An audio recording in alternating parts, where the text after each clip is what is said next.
Welcome to qnawire.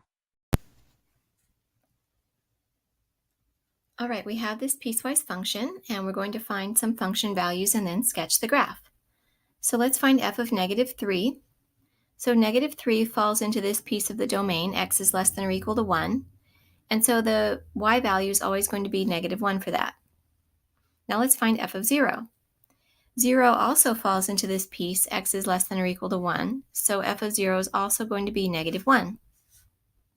Now let's find f of 2. 2 falls into this category here, x is greater than 1. So we're going to substitute 2 into 7 minus 2x, and we get 7 minus 2 times 2, and that will be 3. Okay, now it's time to figure out how to sketch this graph. And so at least at this point we have 3 points on the graph, so that's a good start. It would also be a good idea to think about what each piece should look like. So if you think about the top piece, it should look like the line y equals -1. So that's just a horizontal line. And if you think about the bottom piece, it should look like a line with a slope of -2 and a y-intercept of 7. Now, each line is going to stop at some point because we only have a piece of each line. And the lines stop at 1. So for the first piece, I'm going to substitute 1 in and see what I get. When I substitute 1 in, I get -1. We get -1 for everything there. So we know that piece is going to stop at the point 1, -1.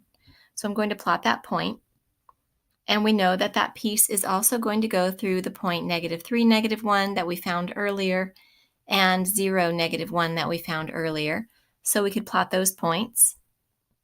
-3, -1, 0, -1. So here we have that piece, that horizontal line. The other piece is also going to stop at x equals 1. It's not going to go through 1, so we're just going to have an open circle at 1. And the open circle will be at 1, 7 minus 2 times 1. So that would be 1, 5.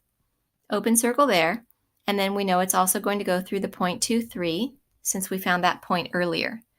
So we have an open circle at the point 1, 5. It's a little off my screen. I'm going to have to just fudge it there. And then we have the point 2, 3. So we're going to get a line that looks like this for the other piece.